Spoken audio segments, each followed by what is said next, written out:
Yo, it's Guido coming at you with the Tactics Talk, guys. Welcome back, and thanks for tuning in. We've got Swish and his T20, a new contributor of content for us, so fantastic. Welcome, Swish, and thanks for sending in the replay for us to talk about. New player, about 2,500 battles, doing pretty good. He's 49% and some change. As always with stats, I only say that so I understand where people have been, not as any kind of shaming thing. Swish is a pretty classic, to me anyway, new player who's really starting to figure stuff out, who's actually pretty technically proficient in driving the tank, and is strategically passive. And usually, I don't mean that as a pejorative, usually it's because they've been beaten about the head and shoulders so badly trying to be aggressive early on and not really understanding positioning, reacting when they should be aggressive and when not. And I saw right away as he came up to this spot here, we're on Pilsen. We're going to hang out here and we're going to take Snipe-a-Lama Ding Dangs against the EBR. All right, Swish. Initial positioning. You are bottom tier, but it's only 2 tiers. The T20 is a really good medium tank. I like it.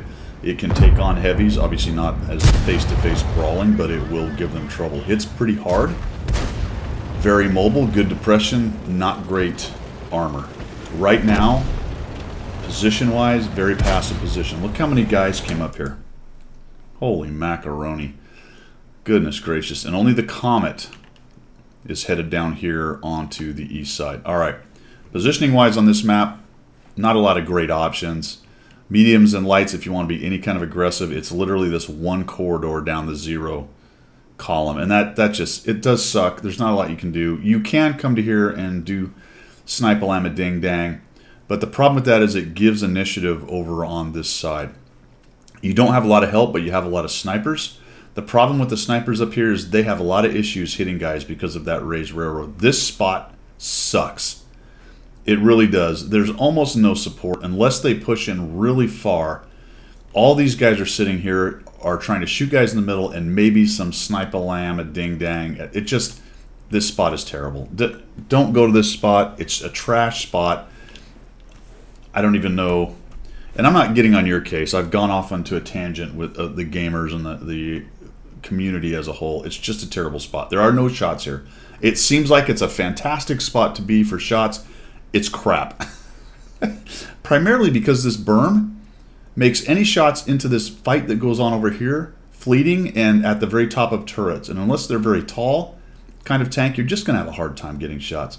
So what am I saying? I'm saying go over here with the Comet. You might want to just sit back, and especially if the Comet's pushing, and you may get some shots. If you get more help, because a couple of you went there, and a couple of these clowns go, ooh, I might get shots over here, let me flex down this way. Now you got a train going, now you got something you can work with. But initially, for me, ignore this middle stupidity of shooting at guys on... Also, light tanks, don't go here. I don't get it. I don't know what the purpose is, other than it's kind of fun to drive over these rocks and hills. You're going to get shredded. You're going to get jumped by the other light, who will invariably be raging around like a chicken with its head cut off.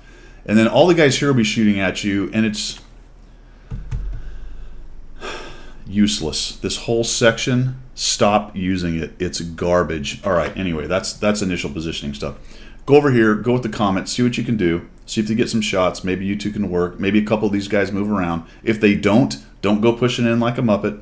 Be very careful over here, but at least investigate and see what you can do. So we're going to go from there. That's my spiel on initial positioning. Probably not worth it to go over to the west side with the heavies, although I will say this tank with good gun depression, okayish turret, some mobility, you can be effective over in the factories if you're careful.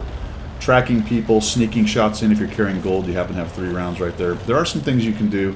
There's not a whole lot of armor on that enemy team. Look at it. The top tiers are all mediums, and then a bunch of TDs. All right, so this is what I was saying about a player who's starting to get it and kind of figure it out. You noticed what was going on and you flexed down here, and I thought that was fantastic. And I thought you were going to rage in there and maybe help the Comet, but we sort of sit back and we go back to the more passive idea. So the good news is you're reacting to what's going on the mini-map and what's going on in the match. That's fantastic. The bad news is you're not really getting in there, but that being said, imagine you'd been down there about this position when the Comet started lighting these guys. You'd already had several shots on that guy and maybe changed the fight just a little bit. Now it's, ooh, shiny thing. Look, the other team's doing the same thing. You know, there's 4 or 5 tanks all camping up there. It's awesome. Now you have to understand that there's a T20 right in front of you, and there's several TDs unaccounted for, and you're the only feller over here. So you're starting to become a little bit overextended, even through your general passivity of kind of how you're reacting back here. Now you're in a little bit of a tricky situation. They end up killing the EBR, which that's what bad EBR drivers do. They just drive forward when there's 42 guns left in the game and get obliterated. I would agree with you on this. You probably need to get back out of these bushes. It would be okay potentially to stay forward in one of these bushes and maybe try to catch somebody if you had a couple TDs back here, but crickets, none of them are here. They're all, look at them all. They're all up on the useless sniper hill. Now this is great because here comes the T20. I think I would have just turned my gun around and auto-aimed and fired, or maybe just try to get a highlight, and then I think he's behind those tubes right there, so you don't really, yeah, you don't have a highlight on him. So keep on trucking. This is a good idea. Nicely done right there. So you see him, and I like how you kind of stop and go, okay, maybe I can get a shot on this guy, and then you take a little blind shot in case he moved out. That's perfect. Nicely done. I thought, okay, we'll turn around and we'll hold this corner and maybe we'll get some shots, and we're out. So you may have been thinking, you know what, I bet he has some friends, and you know, potentially he does have some friends, and you didn't have anybody backing you up to hold the corner, but I think I might have stayed on the corner for a potato and seen if I could have done something. The Scorpion actually figures it out. Now, all of that being said, where I would have stayed, we're going to find out that it would have been a particularly bad idea. So I'm just talking to you about how you'd be a little more aggressive in that situation to kind of hold the line. But that being said, now the Scorpion's going. I think this is a great opportunity for you to go 180, student body left, and go with the Scorpion. Between the two of you, you can do some work down on that road, on that corner right there. And there's plenty of doofuses sitting up on this hill right now. There's really no reason for you to go add your gun up here, because we're going to go all the way here, and we sort of ignore that the poor Scorpion is actually trying to do something. So I would have absolutely gone with this Scorpion. We'll watch how this develops. Here comes the T20. Despite the fact that there's 82 bozos up here, they barely are able to do anything. He misses. And then this guy shoots because he's too close to the bush. The T-44 takes his shot. He's getting waxed. You're lit. Oh my gosh, cats and dogs living together. And what do we got over here? A T-20, a T-20, and something else. Oh, that's the Charioteer. 2 T-20s. Imagine you and the Scorpion were right there, just obliterating the Charioteer because he had shots down there, shooting the T-20 if he's trying to come around the corner, which he's right there. I mean, holy cow, this would have been an absolute massacre on this flank. Great instinct to fall back. I think you just went too far, and you sort of ignored that the Scorpion G was giving you an opportunity. And now we've got a hold down T-20 in front of us. Man, I'd bail out of here as soon as possible. Things are going from bad to worse. There is no reason to sit here and let him have hold down shots. Just zing straight left, get to this hold down spot, or potentially ignore him for a minute because there's still a goober up here with his head up his rear end. Swing around and join your other gun. All right, get back with the Scorpion G because things have gone kind of poorly now. We're going to make a runner. Finally, we start moving. That's good. Yeah, absolutely. Nicely done there. I don't know why you stopped. Keep going, man. Get down there with your Scorpion and try to start working on these guys from behind, or at very least over here, so you can go hold down, and between you and the Scorpion sort of hold this little corner here. I don't know, man. I don't know exactly why you would do this. I like that you're using the Sturb as armor, so that's where I get the idea that you're technically pretty proficient fighting maybe 1 or 2 guys, but maybe not thinking about the bigger picture of guys shooting from there, arty, and just getting unlit and getting out of here. It was definitely a good idea using the Sturb as armor against the 1 T-20 if there wasn't arty and guys on your side and everything else going on. And then booyah. And that's what I'm talking about. I didn't even notice the ISU was up there. Fantastic. Get the ISU involved. Now get over there and help the Scorpion get involved. We sort of bail out of that. I don't like this coming up around this corner. The Scorpion, well, that's, actually I do. I didn't realize the Scorpion came around, so that's actually pretty good. Put the sandwich on him. Put the sandwich on him, so he's trying to get shots on the edge. Keep going, man. He just fired. The Scorpions come up behind. You got to keep trucking. Just go right around the corner and make him fight 2 guys. Go, go, go, go, go. So the instinct was there. It just took you a few potatoes longer than it should have to get yourself moving right there. Auto-aim that guy. You do use it eventually. I just immediately auto-aim. The T-20 is a very soft tank on the whole. You should have almost no problem penning him. I kind of like this move right around, and that makes it harder for him to hit you, so that was really nicely done. As he may have even been loaded, but as he's trying to figure out how to shoot you, you never know. You know, people are on the keyboard and the mouse like, ah, crap, I'm getting surrounded. And for whatever reason, he didn't get his shot off, and I think a lot of it had to do with that little maneuver. And that's where I'm talking about, you know, strategically passive, but tactically pretty aggressive and proficient. When you had to do it, I see you got it. It's there.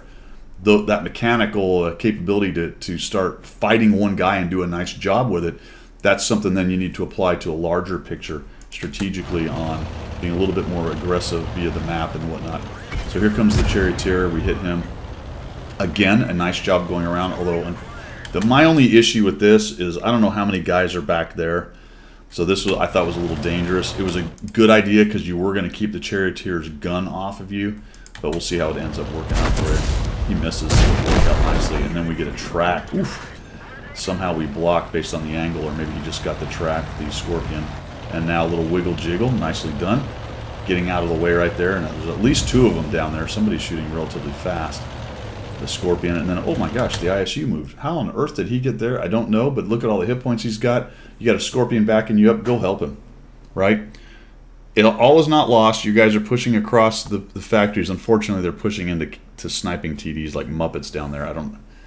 Kind of a bad situation for them. They needed to hold, or maybe even come back around and help you guys to deal with this flank over here. But I see you kind of going back to your default. All right, I'm just going to kind of hang out here and wait for somebody to create shots for me. Looked like maybe you were thinking about going, and then, oh my gosh, there's a Scorpion G.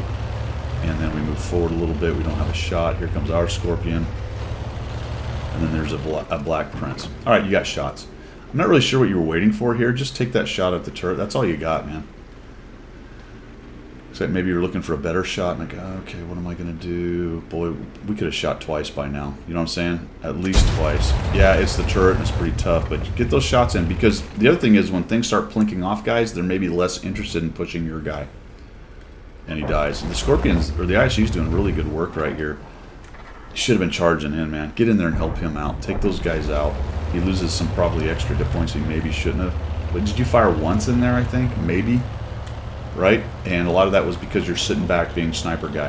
And if you got a little closer, use some of that mobility, get in amongst them, confuse them, maybe even just to hear. You still wouldn't have been lit, but would have been better and easier to get shots right there. Okay, so your guys pushing into their camping snipers are having trouble. They're losing dudes slowly bleeding to death over there. You've got an ISU, the Scorpion. What's he done? He's gone all the way back to the bloody sniper hill like a, oh my gosh.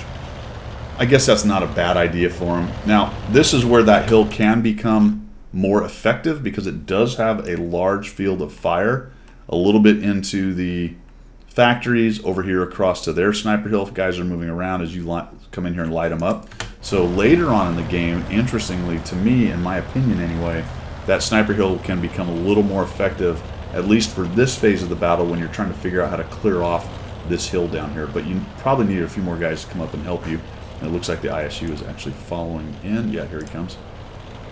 So that's pretty good. This is an okay move, pushing up to the hill. You might have caught a TD or two up here and maybe taken them down, but it looks like they've all bailed off the hill. I was half expecting the Udez to be up here, but based on the 44 dying to him over on the other side of the map, I think he's on their like K1-2 area over there with the 100 M1. And we're starting to push them into a corner, but the problem is we don't have a lot of hit points, and there's a bunch of TVs. And then, of course, we get some Artie candy, so we want to shoot him. I think that was a good idea. And then we're going to kind of move here and go, all right, can I kill this guy? He's sitting right there. Are we going to be able to get this shot? Takes a while to reload, and then he backs up just as you fire. And I think we're thinking about maybe we can go get this guy. T-25 AT shows up. There's going to be an Artie shot that goes in from the Crusader and takes out the GW. There we go. And that's great. Perfect. All right. Now what? Oh, crap. Looks like our guys in the factory died. I'm going to get out of here. Now it's time for you to play defensive. If I could get all the way around and get up onto this hill, I would do so. There are defensive positions where the Crusader is. There's also your hill over here, and maybe the ISU can disengage and get back. But right now, this is a loser's bet, what you're doing here. There's just nothing you're going to be able to do with this unless They no kid and drive out in front of your game and of your guns. And that's kind of my issue with the play style you're using right here. You got 1,300, almost 1,400 damage. When you're forced into a local fight, you do a pretty good job. But the majority of your play style appears to be let the enemy walk in front of my gun. And it can work as far as being a blue, getting some damage, getting your experience, getting some credits. But if you really want to start winning past 49%, all right, so you can be a pretty good 49% player, 50% player by doing this. Maybe even up to 53% or so. But if you're going to be better at the game, get the 244 right there. We're starting to talk about getting to 55% and above. You have to be more aggressive at times in the game. So, no shots. I don't know. I would have taken the shot at the T-44, to be quite honest. I would have just taken it, backed out, and bailed out of there. At least you would have taken some hit points off of them. Looks like maybe you might have been, I don't know what you might be thinking. Maybe, hey, let's go ahead and stay unlit or something like that as we try to run away right here. Not a bad idea. It's going to be hard to win this. We're really just trying to farm some more damage. For my money, I try to change everything. I would go all the way back to the Crusader SP is and work my way from that back corner. We only kind of go to the middle and we start futzing around here, looking for potential shots on guys, which is fine, but try to be unpredictable. And I'll tell you where you would have made your money when we get to it. You're going to start looking. You're doing a nice job using the bushes. You get yourself some cover here. There's no arty, so he's not going to plink you. Hiding behind something. So you can kind of use these bushes and poke up. This shows a good knowledge of the spotting mechanics and what you're doing. All right, arty, give me a hand here, potentially, if you can do it. And all of a sudden we see this guy. We react to it. That's nice. Zoom in. Maybe we even get a shot. There we go. Plink. Very good. All right, now you got to go get him. You got to go get. They're closing in. Who knows where the 44 is? Probably even coming across the middle right here. Potentially flexed around, maybe going after the Crusader. Just pick a direction and go for it. Vice, just sit there in a corner. You can probably surprise these guys a little bit. Look at what the M1's doing. He's moving through the middle. He gets hit by arty. I don't think he has any good idea. If the T-25AT told him that you hit him, he's either not listening or missed it, because he just goes blazing through the middle. So I watch that and I take that SA and go, ooh, two choices there. Go up and over and go after the 100 M1, or blast in there and take out the T-25AT. You may even take a hit off of him. But if you can somehow get in there and get a shot before he shoots, then you're going to reload and you pretty much take him down with his hit points that he has left in 2 shots and maybe suffer 1 from him. Even if he gets 2 off, you should have him dead. And you took another tank out and you got another 500 hit points. But we go very passive once again. Head back over here. That was dangerous. I was surprised you didn't get spotted, actually. And there's another point right here where I'm surprised you don't get spotted, because it looks like maybe his spotting point should have seen you there. I'm trying to figure out if we can get a shot. No, it's not happening. Come over here. He gets thumped. We see he's out in the open. We don't have the depression. We come up, and we have to know right now that the T-25AT is going to see us. So I keep trucking. I probably auto-aim and keep going. We're going to go ahead and do that and back out. And we're backing right into the T-25AT. Boom. Gets a nice 300 roll on you. Change your azimuth on him just a little bit. You're sort of just driving straight away. I don't even know if he was still, if you were still lit by then. Might have, if you were dark, it was only for a few seconds and you hadn't changed your azimuth on him, so he just basically pre-aimed right in there. And then we'll come in here and we'll just work on this. Udez, get a little shot in there. All right, for my money here, I back out a little bit, and my aim point is this back corner. He kind of knows this. He's trying to make it a little harder. And now if he starts walking away from me, maybe I go after that front, but I want to go ahead and try to track this guy. Looks like maybe you're trying to, but he gets away. You do track him. You don't get any damage. This was nice right here. Stupid Udez just moves backwards so fast he actually gets out and around you. You get thumped by one of them. And then looks like the Udez gets you in travel mode. But it's so close it was going to be hard for him to miss right there. 1,864 damage, 124 assist, and 1 kill. Pretty good game, man. You know, there's a lot to like here. As far as you're paying attention and moving around the map, I think you just need to dial up the aggression a little bit now that you're comfortable. I think it looks like anyway with a lot of the mechanics that maybe you weren't beforehand. work on your positioning aggression a little bit. Your localized fighting aggression is pretty good. You've got a 1v1 mind right now. You're going to have to open it up a little bit to start managing your exposure to other guys. And late game stuff like this, you just have to make a decision. Am I going to turtle up and try to get a shot, or am I actually maybe going to try to expose a crease? I think I'd have gone straight at that AT and tried to take him down. Go straight at the AT, try to take him down if you can, then work the Su-100, and if you're still alive, go from there. All right, guys, that's all I've got. Thanks for tuning in. I do appreciate it. We will see you later.